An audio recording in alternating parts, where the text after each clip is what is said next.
你好，我 Victor，歡迎嚟到個偉大健身頻道。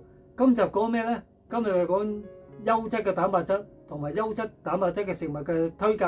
好，首先唔好意思，遲咗呢幾日先發布呢個視頻，因為啱啱開咗個 gym 要做 gym 啦，咁又要學上 Zoom 堂講學一啲剪影嗰啲拍攝技術啦，咁跟住又要學個新嘅 AI 技術，就點可以做中英文字幕快啲。做啲視頻呢，一個禮拜我花成3日時間做中英文嗰個字幕㗎，所以好嘥時間，要學一個更加快啲。好，再同埋有少少福利，就可以做一件事講俾你聽。好，翻返呢個主題先。今集講優質嘅蛋白質。好，先講重溫蛋白質先。蛋白質嘅最基本元素就係氨基酸，就係由蛋白質分解到最低最基本嘅成分就係氨基酸，唔可以再分解就氨基酸啦。氨基酸組織嘅除咗你個身體嘅細胞之外咧，你嘅皮膚啊、頭髮啊、骨骼啊、酵素啊、礦物質或者啲抗生素嘅礦物質同埋荷爾蒙所有嘅包括指甲全部都氨基酸嚟㗎，所以氨基酸係好緊要㗎。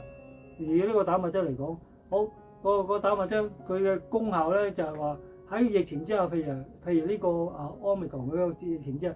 你靠你嘅抵抗能力就係靠唔靠你夠唔夠蛋白質㗎啦。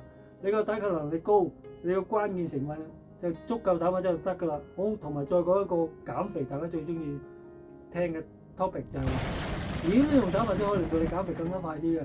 你減肥嘅原因咧就係因為你唔夠蛋白質，你減唔到其中一樣嘢。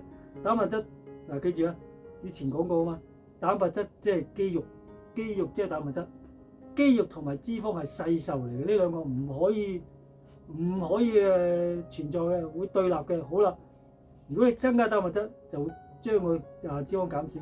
好，蛋白質有幾個優點對於減肥嚟講，聽清楚啦。第一，有一種飽肚感覺。你食咗蛋白質之後咧，你唔會因為覺得肚餓，因為你通常減肥會覺得肚餓啊嘛，要狂食噶嘛。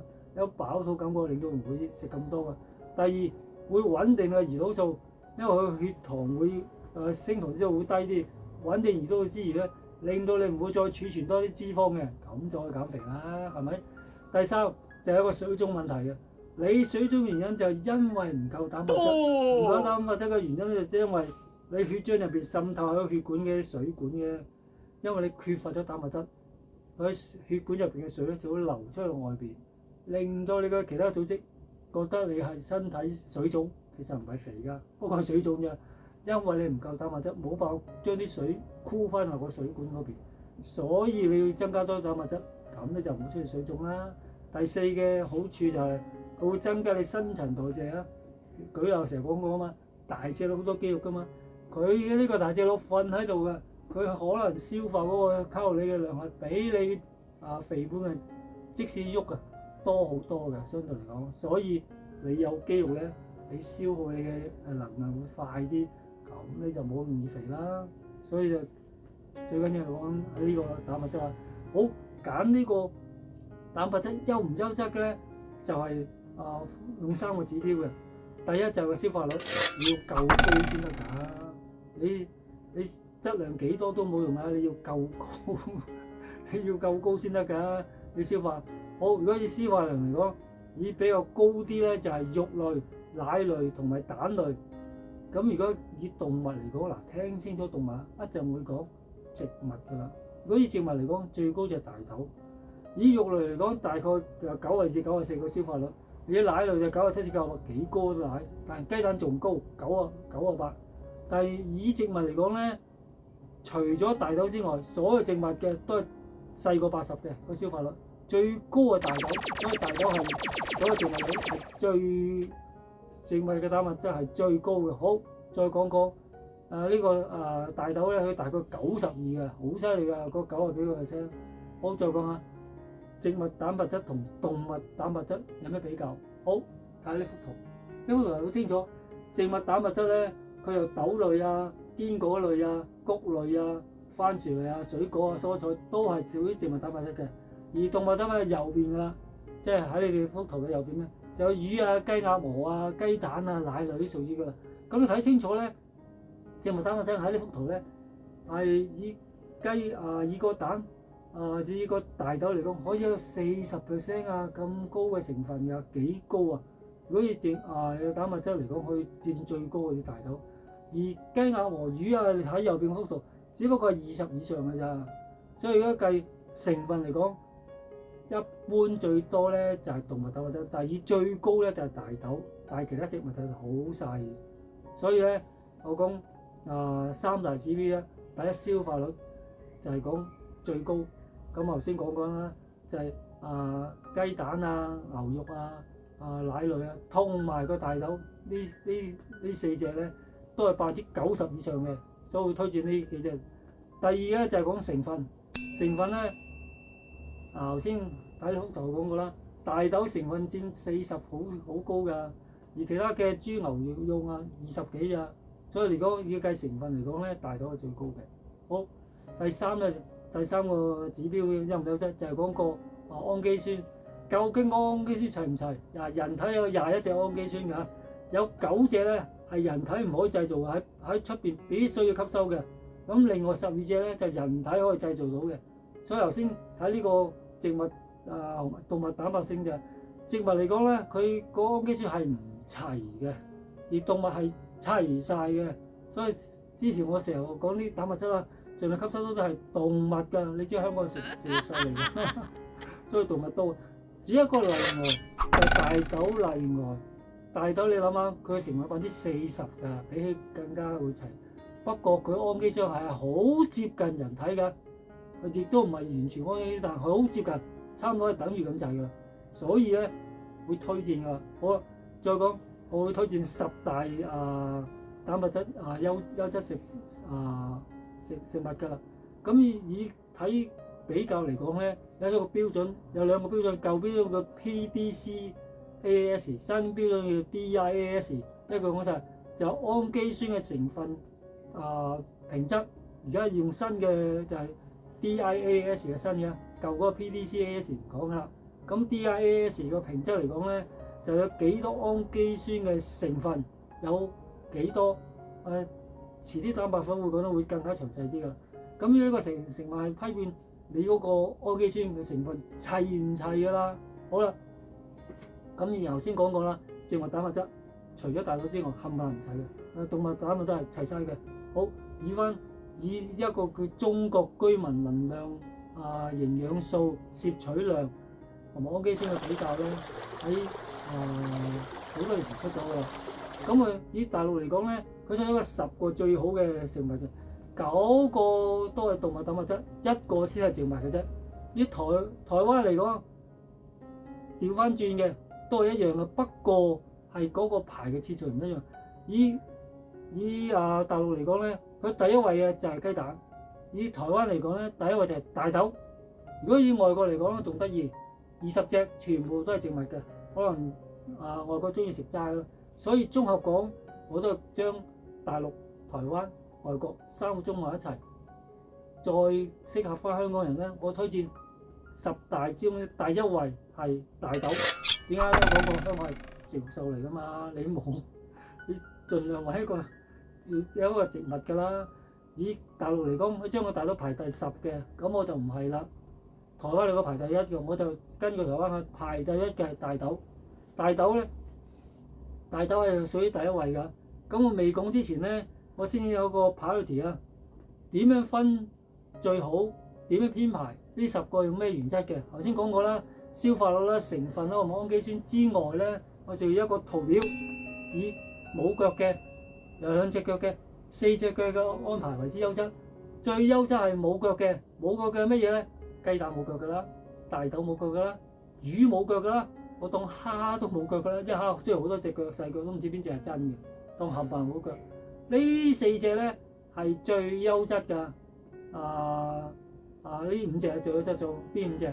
大豆、雞蛋、魚、蝦、魚蝦1、2、3同埋牛奶。呢5個係冇腳㗎，就係最優質嘅。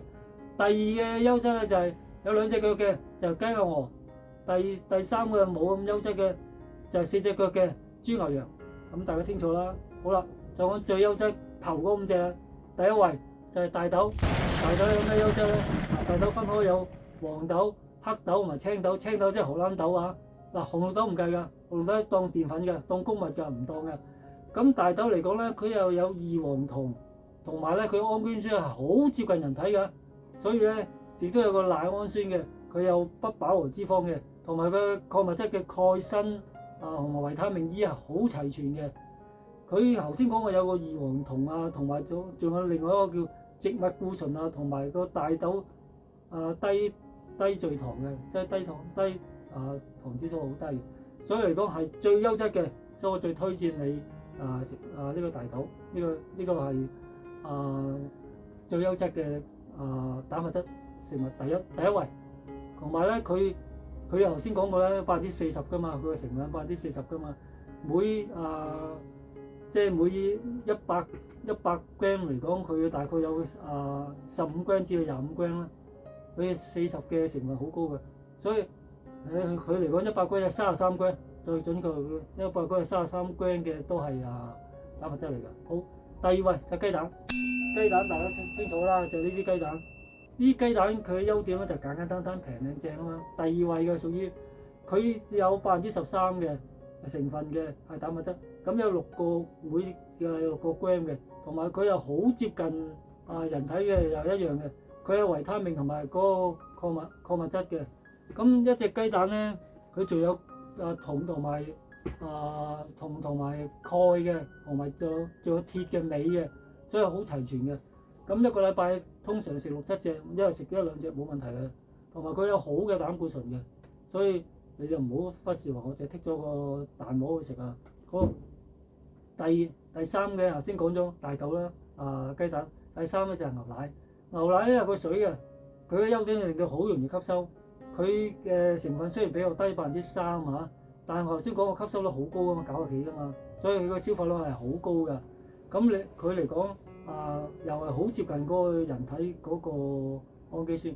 佢有21隻之中咧有8隻咧係我哋人體必須嘅氨基酸係製造唔到，佢有嘅，所以牛奶係好好嘅。咁牛奶亦都佢嘅維他命嘅 B1、B2，亦都有鈣同埋易吸收。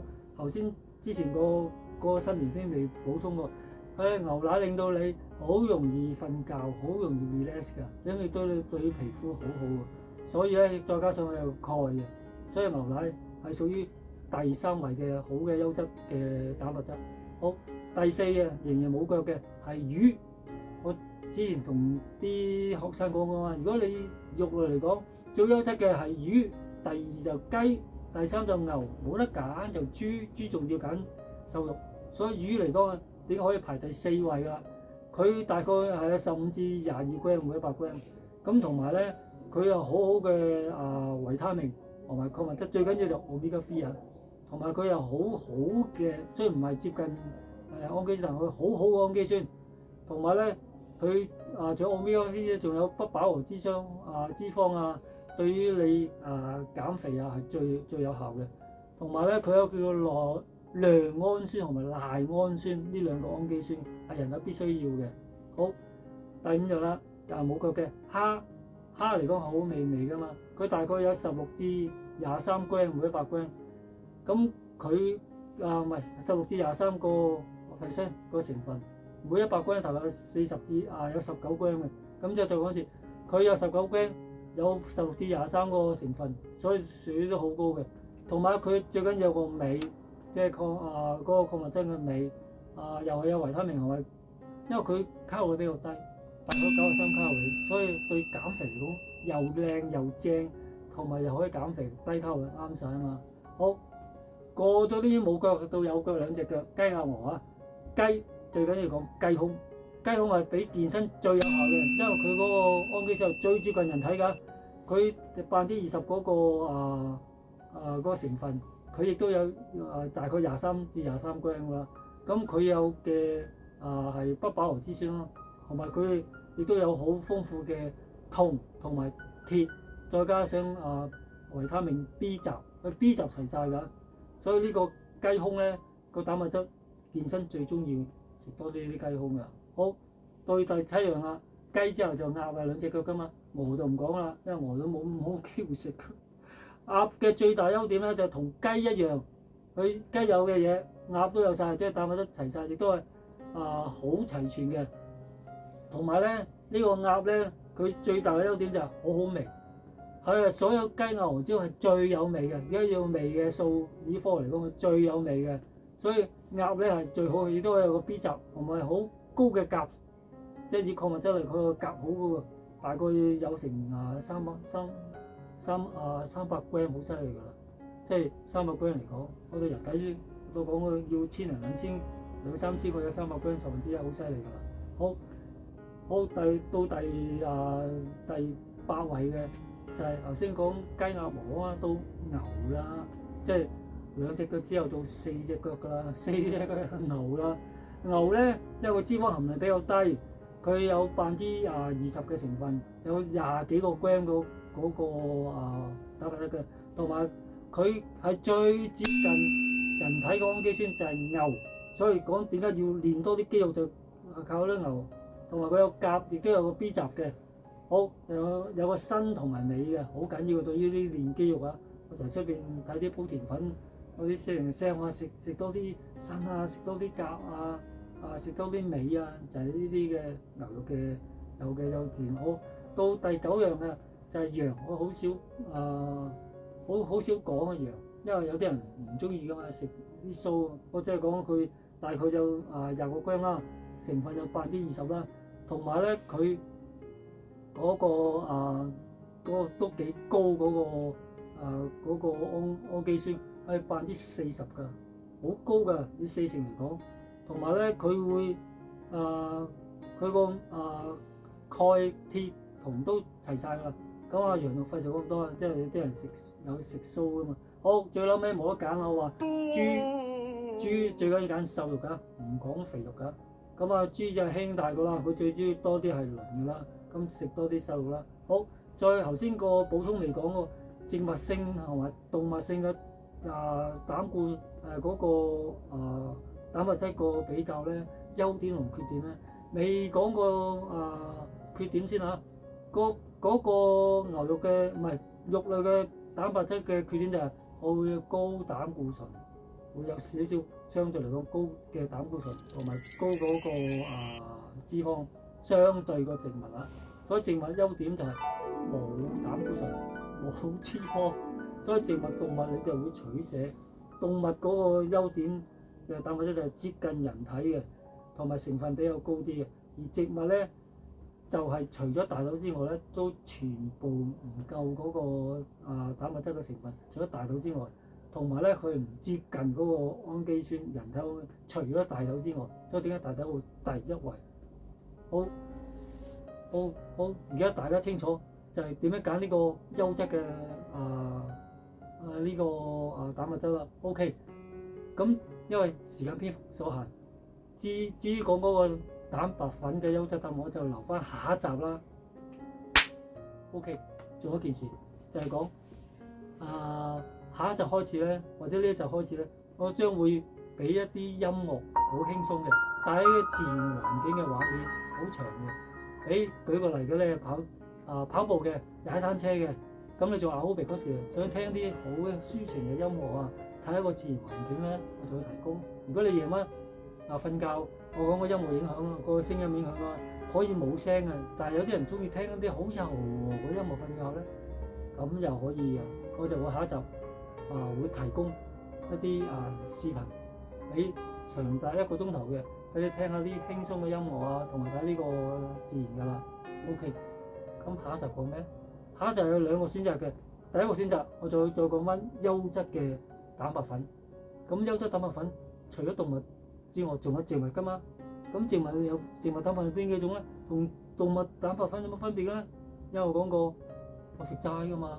咁點算咧？咁同埋啲老人家點樣咧？我就會講係咪蛋白粉係必須嘅咧？其實係必須嘅，即使你唔健身嘅話，因為我會下一集會講得好清楚㗎啦。好，希望大家分享呢個視頻俾你嘅親戚朋友同埋你嘅同事，就俾個 like 我啦。做得幾辛苦啊！做成5、6日㗎呢一集，陰公好多因素影響咗。咁同埋就訂閱啦，好辛苦做得。咁又係有個鐘可以訂鐘㗎。